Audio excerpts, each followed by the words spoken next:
இன்னைக்கு நம்ம பார்க்க போற கதை நம்மளுடைய டென்ஷன், ஸ்ட்ரெஸ் எல்லாத்தையும் குறைக்கிற மாதிரி அப்படியே நம்மளோட மனசை லேசாக்கக்கூடிய ஒரு அருமையான கதையை தான் இந்த பதிவில் பார்க்க போறோம்.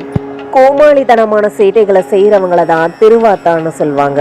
முன் யோசனை இல்லாம பின் விளைவுகளை பற்றி கொஞ்சம் கூட யோசிக்காம தான் தான் பெரிய புத்திசாலி அப்படின்னு நினைச்சுக்கிட்டு நிறைய முட்டாள்தனமான காரியங்களை செய்யறவங்கள தான் திருவாத்தான்னு சொல்லுவாங்க. நாட்டுப்புற கதைகள்ல மிகவும் பிரபலமான திருவாத்தானுடைய நகைச்சுவை கதை தொகுப்பு தான் இன்னைக்கு நம்ம பார்க்க போறோம். வாங்க கதைக்குள்ள போகலாம். அது ஒரு அழகிய கிராமம். அந்த ஊர் மக்களுக்கு எல்லோருக்குமே திருவாத்தானை பிரபலப்படுத்தினது இந்த ஒரு விஷயம்தாங்க. திருவாத்தான் ஒரு குரு கிட்ட சீடனா சேர்ந்தான். அந்த குரு அவனுக்கு முக்கியமான ஒன்ன பாடம் எடுத்தாரு. அது என்னன்னா சிந்தித்து செயல்படு அப்படிங்கறத தான் பாடம் எடுத்தாரு. அவனுக்கு அன்னையில இருந்து ஒரே சிந்தனை தான். எங்க போனாலும் சிந்தனை செய்தபடியே இருப்பான். அப்படித்தான் ஒரு முறை கிணற்றின் மேல் பகுதியில உட்கார்ந்துகிட்டு சிந்தனை செஞ்சுட்டு இருக்கும்போது தவறி கிணத்துக்குள்ளேயே விழுந்துட்டாரு. கிணத்துக்குள்ள விழுந்தவன் கத்தல கதறல, ரொம்ப அமைதியா சிந்தனை செஞ்சுட்டு இருந்தான். ஏன்னா அவனோட குரு தான் சொல்லி இருக்காரே சிந்தித்து செயல்படுன்னு. ஆனா அவன் செயல்படலாம் இல்ல, சிந்தனை மட்டும்தான் செஞ்சுட்டு இருந்தான். நல்ல வேளையா அந்த கிணத்துல அவனுடைய இடுப்பளவு தண்ணி தான் இருந்துச்சு. அதனால அவன் மூழ்கவும் இல்ல, பெருசா அடியும் படல. அப்படி தப்பிச்சு போனான் திருவாத்தான். இப்படிப்பட்ட மகா புத்திசாலிக்கு அரண்மனையில படை தளபதி உத்தியோகம் கிடைச்சிச்சுன்னா பாருங்களே, எப்படி பதவி கிடைச்சிச்சுன்னு தானே ஆச்சரியப்படுறீங்க. அதுக்கும் ஒரு கதை இருக்குங்க. திருவாத்தான் எப்போதுமே விலங்குகள் மீது ரொம்பவே பிரியமா இருப்பான். அவனுக்கு எப்போலாம் எந்த மாதிரி விலங்கு பிடிக்குதோ அதெல்லாம் கொண்டு வந்து வளர்க்க ஆரம்பிச்சிருவான். அப்படிதான் ஒரு பாவப்பட்ட கழுதையும் அவைகிட்ட வந்து மாட்டிக்கிச்சு. அந்த கழுதைய தன்னோட வீட்டு வாசல்ல கட்டி போட்டுட்டு அதை பாசமா வளர்க்கிறதா நினைச்சு கொடுமை தான் பண்ணிட்டு இருந்தான். இவங்கிட்ட இருந்து தப்பிக்கிறதுக்காக நைட்டோட நைட்டா அந்த கழுதை அவங்கிட்ட இருந்து பல முறை தப்பிச்சு போயிருக்கு. எப்படினாலும் அந்த கழுதை எங்க போயிருக்குன்னு தேடி கண்டுபிடிச்சு அதை மறுபடியும் வீட்டுக்கே வந்து கட்டி போட்டுருவான். அப்படிதான் ஒரு முறை நடு சாமத்துல அந்த கழுதை தப்பிச்சு காட்டுக்குள்ள ஓடிருச்சு. வீட்டை விட்டு வெளியில வந்து பாக்குறான். கழுதையை காணாம அரை தூக்கத்துல நடு சாமத்துல காட்டுக்குள்ள போறான். போனவே மரத்துக்கு கீழே கழுதை படுத்திருக்கிறத பார்த்து அதை கட்டி இழுத்துக்கிட்டு கொண்டு வந்து தன்னோட வீட்டு வாசல்ல கட்டிட்டு தூங்க போறான். மறுநாள் காலையில சூரிய உதயம் ஏற்பட்டும் கூட அவன் கண் விழிக்கவே இல்லை. அந்த நேரத்துல அரசர் அங்க வர்றாரு. வந்தவர் அவனோட வீட்டு வாசல்ல பார்த்து அதிர்ந்து போய் நிக்கிறாரு. ஏன்னா அவன் வீட்டு வாசல்ல ஒரு புலி கட்டப்பட்டு இருந்துச்சு. இவன் தூக்க கலக்கத்துல போனா இல்லையா, அப்போ ஒரு புலி எதையோ சாப்பிட்டுட்டு தொண்டையில சிக்கிக்கிட்டு கத்த முடியாம தவிச்சிட்டு இருந்துச்சு. அந்த நேரத்துலதான் இவன் புலிய கழுதன்னு நினைச்சு கட்டி இழுத்துட்டு வந்து தன்னோட வீட்டு வாசல்ல கட்டி இருக்கான். இது தெரியாத அரசர் இவன் பெரிய வீரன்னு நினைச்சுக்கிட்டு புலியவே வீட்டு வாசல்ல கட்டி வச்சிருக்கானா, இவன் ஒரு பெரிய ஆள் தான் போல அப்படின்னு நினைச்சுக்கிட்டு அவனை கூப்பிடுறாரு.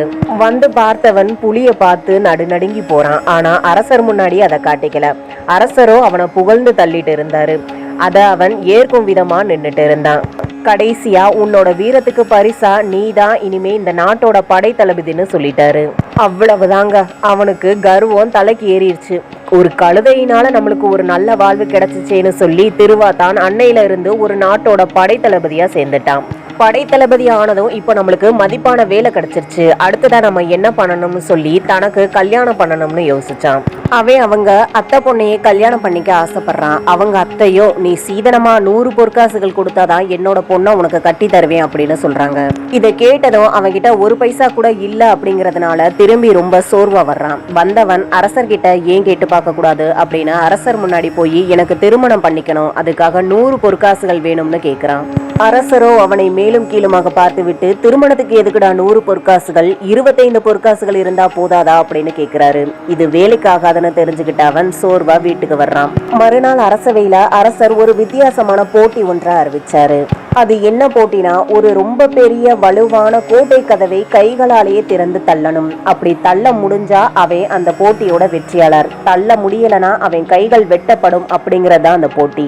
அதுலயும் இந்த போட்டியில யாரு வெற்றி பெறுகிறார்களோ அவர்களுக்கு 200 பொற்காசுகள் வழங்கப்படும்னு அறிவிச்சிருந்தாரு. போட்டியை அறிவித்து விட்ட அரசர் பார்ப்போம் யார்தான் இந்த போட்டியில கலந்து கொள்கிறார்கள் அப்படின்னு ரொம்ப ஆர்வத்தோட இருந்தாரு. ஆனா மக்களோ பலவாறாக யோசித்து பயந்துகிட்டு யாருமே இந்த போட்டியில கலந்துக்கவே வரல. ஏன்னா போட்டியில தோத்தா அவங்களோட கைகள் வெட்டப்படும் அப்படின்ற அந்த அறிவிப்புனால எல்லாருமே பயந்துட்டாங்க. இறுதியாக ஒரே ஒரு இளைஞன் மட்டும் தைரியமாக போட்டியில கலந்து கொள்ள முன் வந்தான். அது வேறு யாரும் இல்ல, திருவாத்தான் தாங்க.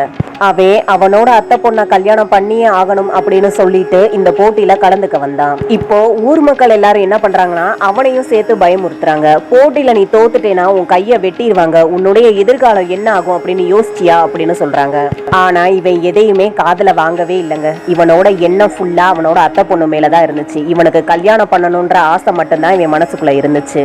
தோத்தா என்ன கைகள் தானே போகும், உயிர் இல்லையே அப்படின்னு சொல்லிட்டு கோட்டை கதவை அந்த திருவாத்தான் தள்ளினா. என்ன ஒரு அதிசயம், கதவு சட்டென திறந்துச்சு.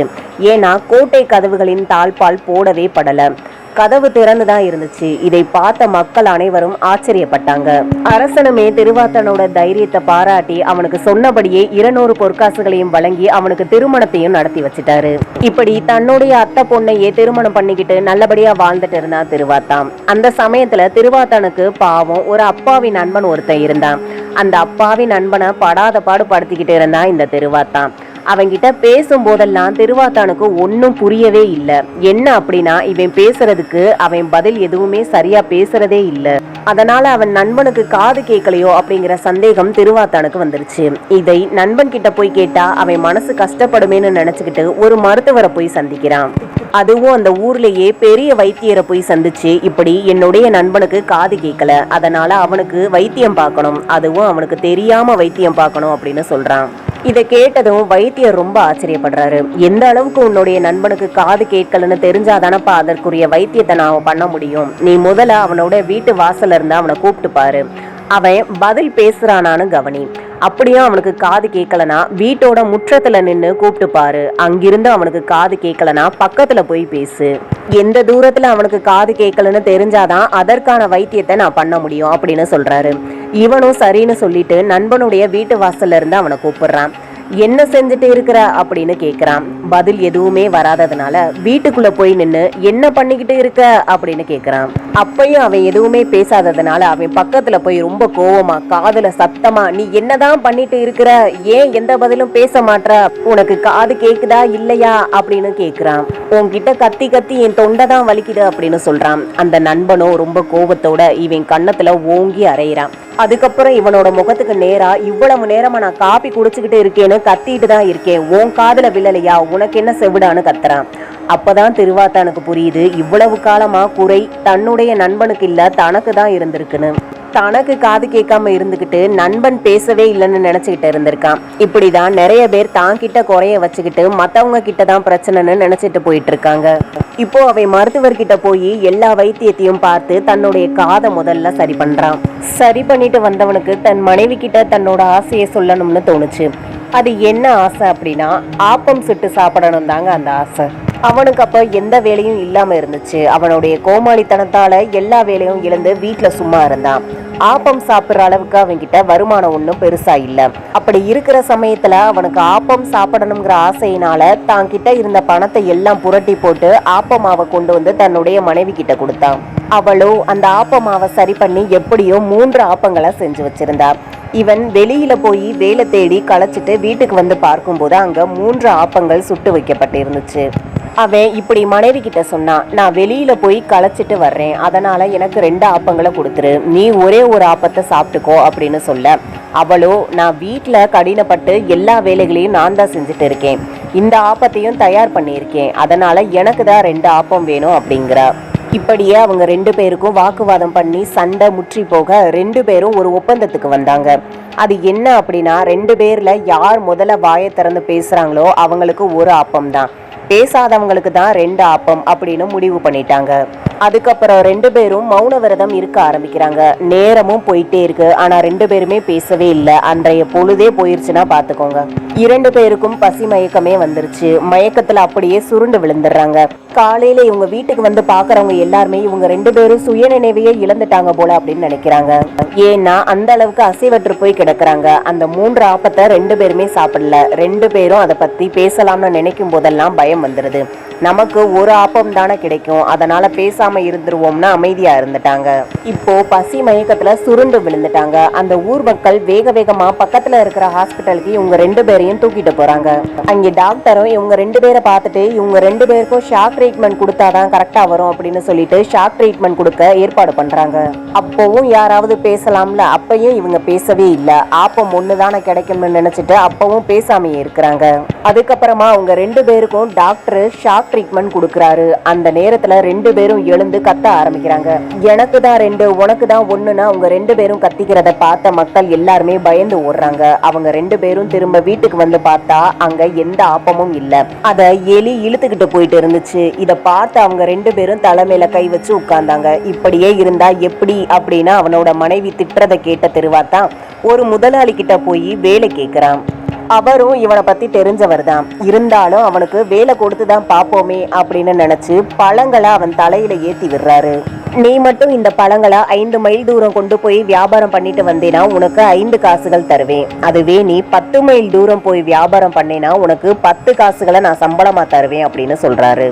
இதை கேட்டதும் அவன் நான் 10 மைல் தூரம் போயே நான் வியாபாரம் பார்த்துட்டு வரேன் அப்படின்னு சொல்லிட்டு பழக்கூடைய தலையில சுமந்தபடி நடக்க ஆரம்பிக்கிறான். அவனுடைய எண்ணம் முழுக்க 10 மைல் தூரம் நடந்து போகணும் இதுலதான் இருந்துச்சு. போற வழியில நிறைய பேர் பழங்களை கேட்டாங்க, கூடையே இறக்க சொன்னாங்க. ஆனா அவனும் 10 மைல் தூரம் நான் போகணும், கூடையெல்லாம் இறக்க முடியாது அப்படின்னு பல கூடையோடையே 10 மைல் தூரம் போயிட்டான். அதுக்கப்புறம் அங்க இருக்கிறவங்க எல்லாம் சரி பழக்கூடையை இறக்கி வைங்க, பழங்களை பாக்குறோம்னு சொல்ல அவனும் நேரத்தை பாக்குறான். அடடா நேரமாச்சே, இப்பவே கிளம்புனாதான் முதலாளி கிட்ட போய் சேர முடியும் அப்படின்னு திரும்பவும் பழக்கூடையை எடுத்து தலையில வச்சுக்கிட்டு வேகமா 10 மைல் தூரம் நடந்து முதலாளி கிட்ட வந்து சேர்றான். இப்போ இவனை பார்த்த முதலாளிக்கு ரொம்பவே ஆச்சரியம். 10 மைல் தூரம் போய் கூட எந்த பழமும் விற்கலையா, அது எப்படி யாருமே பழங்களை கேட்கலையா அப்படின்னு கேட்கிறாரு. அதுக்கு அவனும் எல்லாரும் கேட்டாங்க, நான் தான் 10 மைல் தூரம் போக நேரமாகுமேனு பழக்கூடையை இறக்காம நேரா போயிட்டேன்.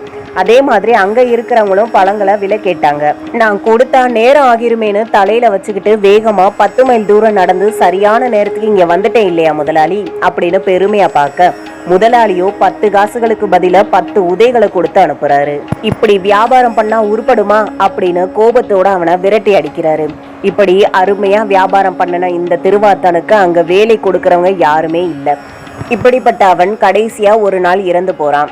இறந்து அவன் யமலோகத்துக்கு போனான். யமலோகத்திலேயாவது புத்திசாலியா நடந்திருக்க வேணாமா? அங்க என்ன தெரியுமா பண்ணிட்டு இருந்தான்? அங்க இருக்கிறவங்க எல்லாம் 3 தண்டனைகள்ல ஏதாவது ஒரு தண்டனையை நிச்சயமா அனுபவிச்சாகணும் அப்படின்னு சித்திரகுப்தன் சொல்றதை கேட்ட இந்த திருவாத்தான் சரி ஒவ்வொரு தண்டனையா இருக்கிற இடமா காட்டுங்க, எந்த தண்டனையை நான் அனுபவிக்க போறேன்னு நானே முடிவு பண்ணிக்கிறேன் அப்படின்னு சொல்றான். அப்ப சித்திரகுப்தன் முதல் அறையோட கதவை திறந்து காட்டுறாரு. அங்க வர்றவங்க எல்லாம் தலையில கை வச்சுக்கிட்டு கசையடிகள் வாங்கிட்டு இருந்தாங்க. அதை பார்த்த உடனே ஐயோ இந்த தண்டனைலாம் எனக்கு வேணாம் அப்படின்னு சொல்றான். அதற்கு அடுத்த அறையை திறந்து காட்டுறாங்க. தலையில மிக பெரிய பனிக்கட்டிகளை சுமந்து கொண்டு இருக்காங்க. அவங்களுக்கும் கசையடிகள் விழுந்து கொண்டு இருக்கு. அதை பார்த்த உடனே இதெல்லாம் நம்மளால முடியாது அப்படிங்கிறான் திருவாத்தான். 3வது அறை கதவை சித்திரகுப்தன் திறந்து விடும்போது அங்க இருக்கிற மக்கள் எல்லாம் தேநீர் பருகிக்கிட்டு ஆசுவாசப்படுத்திக்கிட்டு அமைதியா பேசிட்டு இருந்தாங்க. இதை பார்த்த உடனே இந்த தண்டனை தான் எனக்கு பிடிச்சிருக்கு, அதனால எனக்கு இந்த தண்டனையவே கொடுத்துருங்க அப்படின்னு சந்தோஷத்தோட சொல்றான். தேநீர் பருகுவதெல்லாம் ஒரு தண்டனையா அப்படின்னு சொல்லி நினைச்சுக்கிட்டு அப்படி சொன்னான். சரின்னு சொல்லி சித்திரகுப்தன் அந்த அறைக்குள்ள அவனை விட்டு கதவை சாத்திட்டாரு. கொஞ்ச நேரத்திலேயே அவன் நினைச்ச மாதிரி அங்க இல்ல. ஏன்னா அது இடைவேளை நேரம். அந்த நேரத்துல தேநீர் பருகிட்டு இருந்திருக்காங்க. இடைவேளை முடிஞ்சதுக்கு அப்புறமா அந்த மக்கள் எல்லாம் தீச்சட்டிகளை தலையில சுமக்க கசையடிகள் வாங்கிட்டு இருந்தாங்க. இப்ப இவனும் தலையில தீச்சட்டியை சுமந்தபடி கசையடிகள் வாங்கிட்டு இருந்தான். இப்போ இந்த தண்டனையில இருந்து இவனால தப்பிக்கவே முடியல. இப்படி திருவாத்தான் செஞ்ச எல்லா காரியங்களும் முட்டாள்தனமாகவும் கோமாளித்தனமாகவும் நகைச்சுவை மிக்கதாகவுமே இருந்துச்சு. அதனால இந்த கதையில இருந்து நம்ம கத்துக்கிற பாடம் என்னன்னா, நம்ம வாழ்க்கையில எப்பவுமே முன் யோசனையோடும் பின் விளைவுகளை பத்தி சிந்தித்தும் நாம செயல்படணும் அப்படிங்கிறது தான். இந்த கதை உங்களுக்கு பிடிச்சிருந்தா லைக் பண்ணுங்க, மறக்காம நம்ம சேனலை சப்ஸ்கிரைப் பண்ணிக்கோங்க. அடுத்து வேறொரு சுவாரஸ்யமான கதையோட உங்களை வந்து சந்திக்கிறேன். நன்றி, வணக்கம்.